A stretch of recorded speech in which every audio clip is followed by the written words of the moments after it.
আসসালামু আলাইকুম। আমন্ত্রণ জানাচ্ছি ফভ টিভি নিউজ আপডেটে। সঙ্গে আছি আমি ইমতিয়াজ আহমেদ। শুরুতেই সংবাদ শিরোনাম। হঠাৎ ভয়াবহ সংকটে বিএনপি, অজানা আশঙ্কায় দলটি। জুলাই অভ্যুত্থান কটূক্তি করে কঠিন সাজা পেল পুলিশ। ইসরায়েলে হামলার পর ব্যতিক্রমী আশুরা পালন করল ইরান। চীনের J-10C যুদ্ধবিমান পেল তেহরান, চ্যালেঞ্জের মুখে ইসরায়েলের F-35।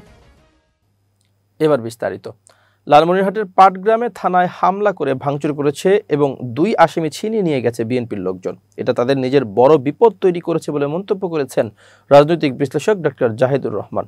নিজের ইউটিউব চ্যানেলে প্রকাশিত একটি ভিডিওতে তিনি বলেন, চট্টগ্রামের পটিয়ায় থানা ঘেরাও করে পুলিশের সাথে হামলা পাল্টা হামলার পর আরেকটা ঘটনা ঘটল। বিভৎস এরকম ঘটনা নিয়ে আমাদের আসলে খুব কঠোর হওয়া দরকার। ডক্টর জাহেদ বলেন, লালমনিরহাটের পাটগ্রাম থানায় এবার অভিযুক্ত বিএনপি। চট্টগ্রামের পটিয়ায় অভিযুক্ত ছিল বৈষম্য বিরোধী ছাত্র আন্দোলন এবং সেখানে সারপ্রাইজিং এনসিপি নেতারাও গিয়ে সরেজমিনে অনেক কিছু করেছেন। সর্বশেষ খবর অনুযায়ী আমরা যেটা দেখলাম, পটিয়ার ওসিকে প্রত্যাহার করা হয়েছে। খুবই খারাপ খবর। কিন্তু পাটগ্রামে বিএনপি এবার এখানে জড়িত হয়েছে। বিএনপির অনেক মানুষজনের বিরুদ্ধে, বিশেষ করে তৃণমূল পর্যায়ের মানুষজনের বিরুদ্ধে চাঁদাবাজি, দখলদারি সহ নানা রকম অভিযোগ আছে। এগুলোর সত্যতা যে আছে তার প্রমাণ হলো বিএনপি তার সর্বোচ্চ নেতৃত্বের পর্যায় থেকে এদের অনেককে বহিষ্কার করেছে। সংখ্যাটা কয়েক হাজার সম্ভবত। তার মানে বিএনপি স্বীকার করছে এগুলো হচ্ছে, বলেন তিনি। সরকারের সমালোচনা করে রাজনৈতিক এই বিশ্লেষক বলেন, যখন এই ঘটনাগুলো ঘটে আমরা সরকারের পদক্ষেপ আসলে সেভাবে দেখি না। এগুলো সরকারের পদক্ষেপ নেয়ার কথা, কিন্তু এবার যে ঘটনাটা হলো আমি মনে করি বিএনপিকে এদের বহিষ্কার করতে হবে। এদের সাথে যারা জড়িত আছে তাদেরকে বহিষ্কার করা হয়তো হবেও, কিন্তু এদের যাতে শাস্তি নিশ্চিত হয় সেই ব্যাপারেও বিএনপির খানিকটা হলেও মনিটরিং করতে হবে।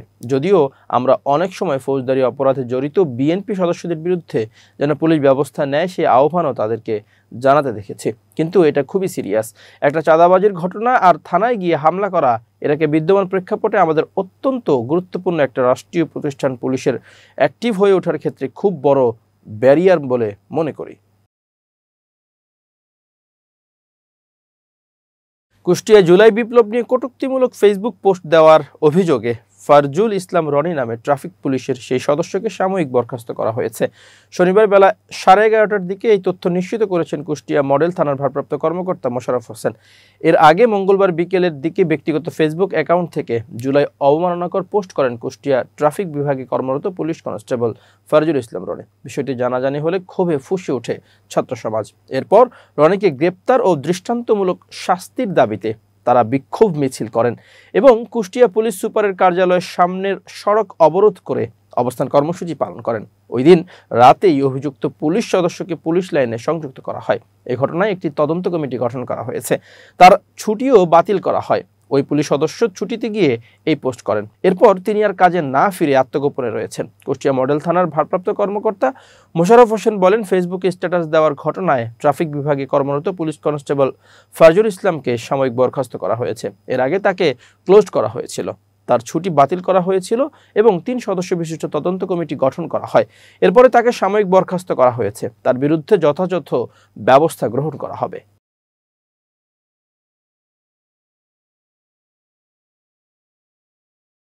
এবার আন্তর্জাতিক প্রসঙ্গ। ইরানের 10 মুহররম বা আশুরা কেবল শোকের অনুষ্ঠান নয়, এটি যুগ যুগ ধরে এক চেতনার নাম।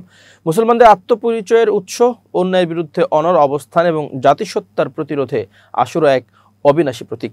চলতি বছরের মুহররম এই প্রতিরোধ চেতনাকে নতুন মাত্রা দিয়েছে। কারণ যখন ইসরায়েল ও যুক্তরাষ্ট্রের সাম্প্রতিক আগ্রাসনে পুরো ইরান ছিল উত্তেজনার কেন্দ্রে, তখন ইমাম হুসাইন আলাইহিসসালামের শাহাদাত স্মরণে আয়োজিত আশুরার শোকানুষ্ঠান রূপ নেয় জাতীয় ঐক্য, সংহতি, প্রতিবাদ ও প্রতিরোধের মহাসমাবেশে। ইরানের সঙ্গে সংঘাতের মধ্যে ফক্স নিউজকে দেওয়া এক সাক্ষাৎকারে ইসরায়েলের প্রধানমন্ত্রী বেনিয়ামিন নেতানিয়াহু দাবি করেন, ইরানের 80% মানুষ সরকার উৎখাত করতে চায়।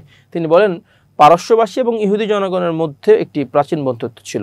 এই সময় পদক্ষেপ নেওয়া জেগে ওঠার সিদ্ধান্ত ইরানি জনগণের। অন্যদিকে ইরান ও ইসরায়েলের মধ্যে যুদ্ধবিরতি কার্যকর হওয়ার কয়েক ঘন্টা আগে 24 জুন প্যারিসে এক সংবাদ সম্মেলনে ইরানের শেষ শাহ মোহাম্মদ রেজা পাহলভির ছেলে রেজা পাহলভি বলেন, এটাই আমাদের বার্লিন প্রাচীর ভাঙার মুহূর্ত। তিনি সেনাবাহিনী ও জনগণকে বিদ্রোহের আহ্বান জানান, কিন্তু বাস্তবে এর বিপরীত চিত্রই দেখা গেছে। ইসরায়েল যুক্তরাষ্ট্রের হামলা শুরুর পর ইরানিরা এমনকি সরকার বিরোধী অনেকেই জাতীয় পতাকার নিচে ঐক্যবদ্ধ হন। কারবালার চেতনায় উদ্বুদ্ধ হয়ে আশুরার শোকানুষ্ঠান রূপ নেয় ইসরায়েলি আগ্রাসনের বিরুদ্ধে প্রতিরোধ ও প্রতিবাদের প্রকাশ্যে। শহীদের ছবি বহন, ধ্বংসপ্রাপ্ত বাড়িঘরকে শোকস্থলে রূপান্তর এবং রাজনৈতিক প্লাকার্ডে ভরপুর স্লোগান সবই ছিল এর বাস্তব উদাহরণ। আশুরা শোক থেকে প্রতিরোধে রূপান্তর 22 বছর ধরে ইরানে থেকে আমি প্রত্যক্ষ করছি, কিভাবে আশুরার সময় পরিক্রমায় একটি সামাজিক, ধর্মীয়, রাজনৈতিক, সাংস্কৃতিক আন্দোলনে পরিণত হয়েছে। কিন্তু ইসরায়েলের সঙ্গে যুদ্ধে ব্যস্ত থাকায় ইরানিরা এবার মুহররমের শোকানুষ্ঠানের তেমন প্রস্তুতি নিতে পারেনি। তারপরও শোককে শক্তিতে পরিণত করতে তারা স্বতঃস্ফূর্তভাবে শোকানুষ্ঠানে অংশ নিয়েছেন। এবারের শোকানুষ্ঠানে ইসরায়েলি আগ্রাসনে শহীদ সেনা কমান্ডার ও পারমাণবিক বিজ্ঞানীদের পাশাপাশি নারী ও শিশু শহীদদের ছবি বহন করা হয়েছে। তাদের জীবন ও কর্ম নিয়ে আলোচনা ও স্মৃতিচারণ করা হয়েছে। রাস্তাঘাট, চত্বর, ফ্লাইওভার, বিপণী কেন্দ্র সহ বিভিন্ন স্থানে স্থান পেয়েছে শহীদের ছবি। মুহররমের দিনগুলোতে কোরআন তিলাওয়াত, কালো পতাকা, শোক গাথা, শোক সঙ্গীত, আলাম বা নাখল বহন, তবারক বিতরণ এসব আশুরাকে এক ব্যতিক্রমী জাতীয় ঐক্যের মঞ্চে পরিণত করেছে। শোকের মিছিলে অংশ নেন সর্বস্তরের মানুষ, প্রেসিডেন্ট, সেনাপ্রধান থেকে শুরু করে সাধারণ জনগণ।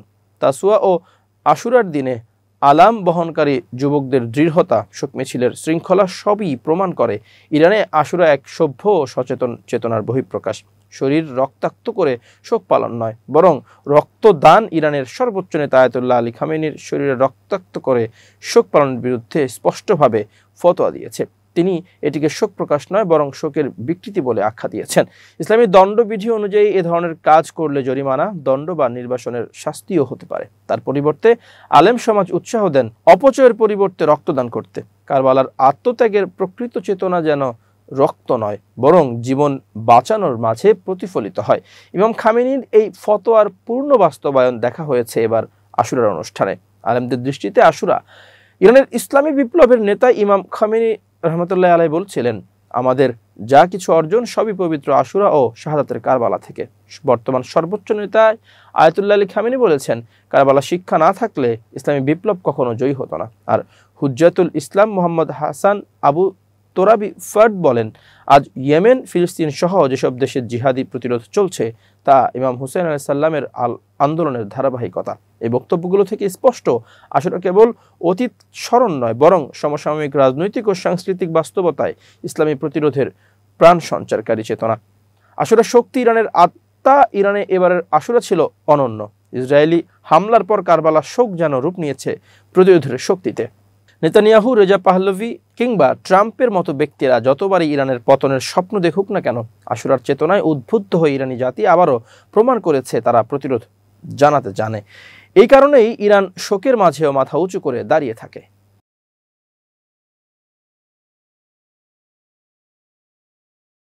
ইরান ও মধ্যপ্রাচ্যের সামরিক ভারসাম্যে নাটকীয় পরিবর্তন আনার আভাস দিল এক নতুন খবর। ব্রিক্স নিউজের অফিসিয়াল ইনস্টাগ্রাম অ্যাকাউন্ট দাবি করেছে, চীনের J-10C যুদ্ধবিমানের প্রথম চালান আনুষ্ঠানিকভাবে ইরানের কাছে হস্তান্তর করা হয়েছে। এই যুদ্ধবিমান অ্যাডভান্সড AHCS এর রাডার এবং পিস্তল, 15 দূরপাল্লার ক্ষেপণাস্ত্র ব্যবস্থা সহ অত্যাধুনিক প্রযুক্তিতে সজ্জিত। সামরিক বিশ্লেষকদের মতে এই J-10C যুদ্ধবিমান ইসরায়েলের F-35 স্টিলথ জঙ্গি বিমানগুলোর জন্য একটি বড় চ্যালেঞ্জ তৈরি করবে। ব্রিক্স নিউজের তথ্য অনুযায়ী এর ফলে পশ্চিম এশিয়ার আকাশে শক্তির ভারসাম্য ইরানের পক্ষে চলে যেতে পারে। অবশ্য প্রথম চালানে কয়টা বিমান ইরানকে দেওয়া হয়েছে তা উল্লেখ করা হয়নি, পাশাপাশি কয়টি চালান দেওয়া হবে তাও জানানো হয়নি। এর আগে ইরানের জনপ্রিয় দৈনিক হামশাহরি অনলাইনে প্রকাশিত এক প্রতিবেদনে জানানো হয়েছিল, ইরান চীনের কাছ থেকে মোট 40টি J-10C যুদ্ধবিমান কিনতে যাচ্ছে। প্রতিটি J-10C এর দাম প্রায় 4 কোটি মার্কিন ডলার হয়।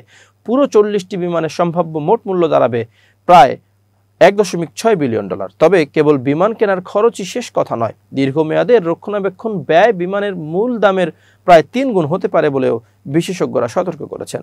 হামশাহরি অনলাইনের আরেক প্রতিবেদনে এই J-10C যুদ্ধবিমানের বৈশিষ্ট্য নিয়ে বিস্তারিত তথ্য উঠে এসেছে। এতে বলা হয়েছে, J-10C চীনের তৈরি অন্যতম অত্যাধুনিক কৌশলগত যুদ্ধবিমান। এই বিমানকে চীনের সামরিক স্বনির্ভরতার প্রতীক এবং 21 শতকের অ্যারোস্পেস প্রযুক্তির অগ্রগতির দৃষ্টান্ত হিসেবে ধরা হয়। চেংদু এয়ারক্রাফট ম্যানুফ্যাকচারিং কর্পোরেশন বা CSC এই বিমানটি নকশা তৈরি করেছে এবং তৈরিও করেছে।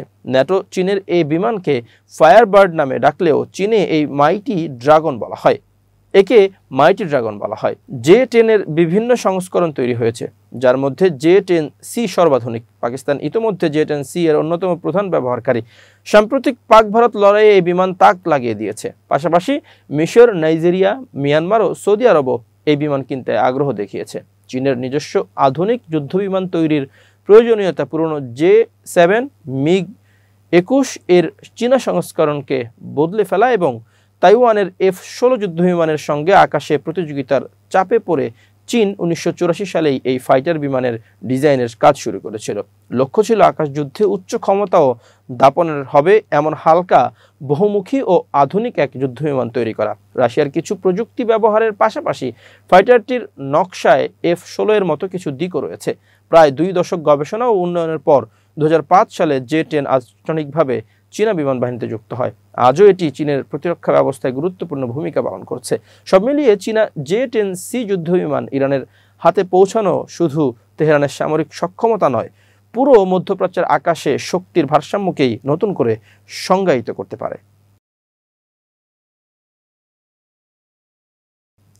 আজ পবিত্র আশুরা বা মহররম পালিত হচ্ছে সারা দেশে। আশুরা আরবি শব্দ। আশারা থেকে আশুরা শব্দের উৎপত্তি। এর অর্থ হচ্ছে 10। আরবি সনের প্রথম মাস মহররমের 10 তারিখে পবিত্র আশুরা বলা হয়। ইমাম বুখারী রহমতুল্লাহি আলাইহি আব্দুল্লাহ ইবনে আব্বাস রাদিয়াল্লাহু তাআলা আনহু থেকে বর্ণনা করেন, নবীজি সাল্লাল্লাহু আলাইহি ওয়াসাল্লাম হিজরত করে মদিনায় পৌঁছে মদিনার ইহুদিদের আশুরার দিনে রোজা পালন করতে দেখেন। নবীজি তাদের জিজ্ঞেস করেন, এদিনে কি ঘটেছে যে তোমরা এতে রোজা পালন করো? তারা বলে, এই দিনটি অনেক বড় দিন। এদিনে মহান আল্লাহ হযরত মুসা আলাইহিস সালাম ও তার সঙ্গীদের ফিরাউন থেকে মুক্ত করেছিলেন এবং ফিরাউন ও তার বাহিনীকে ডুবিয়ে মেরেছিলেন। এর কৃতজ্ঞতা স্বরূপ মুসা আলাইহিস সালাম রোজা রাখতেন, তাই আমরাও আশুরার রোজা পালন করে থাকি। ইহুদিদের জবাব শুনে নবীজি সাল্লাল্লাহু আলাইহি ওয়াসাল্লাম বলেন, মুসা আলাইহিস সালামের কৃতজ্ঞতার অনুসরণে আমরা তাদের চেয়ে বেশি যত্নশীল হওয়ার অধিকারী। অতঃপর তিনি নিজেও আশুরার রোজা রাখেন এবং মুসলমানদের তা পালন করতে নির্দেশ প্রদান করেন। রাসূল সাল্লাল্লাহু আলাইহি ওয়াসাল্লাম এই রোজা নিজে পালন করেছেন এবং উম্মতকে রাখার প্রতি নির্দেশ করেছেন, তাই তার অনুসরণ করা আমাদের জন্য অনেক গুরুত্বপূর্ণ। আব্দুল্লাহ ইবনে আব্বাস রাদিয়াল্লাহু তাআলা আনহু থেকে বর্ণিত হাদিসে আছে, নবীজি সাল্লাল্লাহু আলাইহি ওয়াসাল্লাম যখন আশুরার দিনে রোজা রাখেন এবং অন্যদেরও রোজা রাখার নির্দেশ দেন, তখন সাহাবীরা অবাক হয়ে বলেন, হে আল্লাহর রাসূল, বিধর্মীরা তো এই দিনটিকে বড় দিন মনে করে, এই দিনে তারাও রোজা পালন করে। আমরা যদি এই দিনে রোজা রাখি তাহলে তো এদের সঙ্গে সামঞ্জস্য হবে। তাদের প্রশ্নের জবাবে নবীজি সাল্লাল্লাহু আলাইহি ওয়াসাল্লাম বলেন, তারা যেহেতু এদিন একটি রোজা পালন করে, আগামী বছর 10 তারিখের সঙ্গে 9 তারিখ মিলিয়ে 2 দিন রোজা পালন করব আমরা ইনশাআল্লাহ। আরেক বর্ণনায় নবীজি সাল্লাল্লাহু আলাইহি ওয়াসাল্লাম বলেন, তোমরা আশুরার দিনে রোজা রাখো, তবে এক্ষেত্রে ইহুদিদের সঙ্গে মিল না হওয়ার জন্য 10 তারিখের আগের দিন অথবা পরের দিন আরও একটি রোজা রেখে নিও। হাদিসটি মুসনাদে আহমদের। উপরোক্ত হাদিসের আলোকে প্রমাণিত হয় যে আশুরার রোজা 2টি রাখতে হবে, মুহররমের 10 তারিখ আর এর আগে মুহররমের 9 তারিখ অথবা পরের দিন মুহররমের 11 তারিখ আরও একটি। এবার বিজ্ঞান ও প্রযুক্তির খবর। গত শুক্রবার 27 জুন টেক্সাসের অস্টিনে অবস্থিত টেসলার গিগা ফ্যাক্টরি থেকে টেসলা মডেল ওয়াই এর একটি গাড়ি চালক ছাড়াই স্থানীয় একটি অ্যাপার্টমেন্ট বিল্ডিংয়ে পৌঁছে দেওয়া হয়। সামাজিক যোগাযোগ মাধ্যমে এক্সে একটি ভিডিও প্রকাশ করে টেসলা। তাতে দেখা যায় চালকের আসনে কোনো মানুষ নেই। এই অবস্থাতেই গাড়িটি হাইওয়ে দিয়ে এগিয়ে যাচ্ছে। শহরতলির বিস্তৃত এলাকা এবং আবাসিক এলাকা পেরিয়ে অবশেষে গ্রাহকের অ্যাপার্টমেন্ট ভবনের সামনে গিয়ে থামছে। টেসলা সিইও ইলন মাস্ক আগেই প্রতিশ্রুতি দিয়েছিলেন প্রথম সম্পূর্ণ স্বচালিত গাড়ির ডেলিভারি করা হবে শনিবার 28 জুন, কিন্তু তার একদিন আগেই তিনি ঘোষণা করেন সেই মাইলফলক অর্জিত হয়েছে। এক্সে এক পোস্টে ইলন মাস্ক বলেন, প্রথম সম্পূর্ণ স্বয়ংক্রিয়ভাবে একটি টেসলা মডেল ওয়াই কারখানা থেকে ক্রেতার বাসায় পৌঁছে গেছে। কেউ গাড়িতে ছিল না, রিমোট অপারেটরও না। এটি একেবারে সম্পূর্ণ স্বচালিত।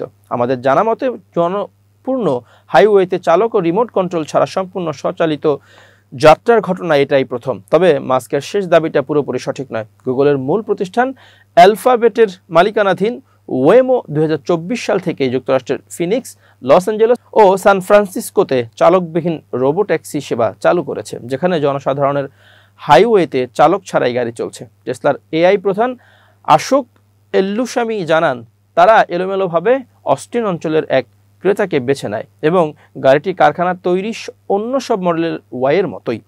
তিনি আরও বলেন, ডেলিভারির সময় গাড়িটি প্রতি ঘন্টায় 72 মাইল গতি অর্জন করে, যদিও টেক্সাসের হাইওয়ের সর্বোচ্চ গতিসীমা প্রতি ঘন্টায় 70 মাইল। এবার খেলার খবর।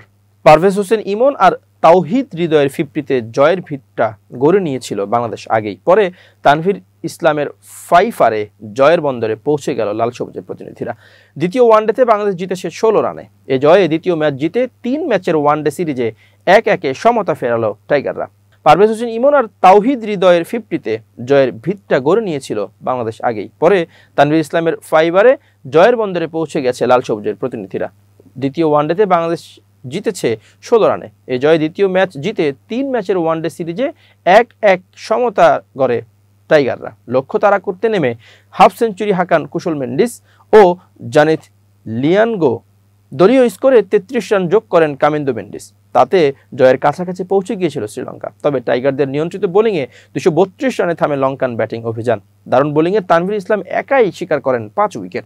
2টি উইকেট নিয়েছেন তানজিম হাসান সাকিব। প্রিয় দর্শক, শেষ করছি ফফ টিভি নিউজ আপডেট। আজ এই পর্যন্তই। ভিন্ন খবর নিয়ে দেখা হবে আগামীকাল রাত 8টায়। নিজেকে আপডেট রাখতে সাবস্ক্রাইব করুন চ্যানেলটি। নিয়মিত লাইক, কমেন্ট ও শেয়ার করে ছড়িয়ে দিন সর্বত্র। সুস্থ থাকুন, নিরাপদে থাকুন। আল্লাহ হাফেজ।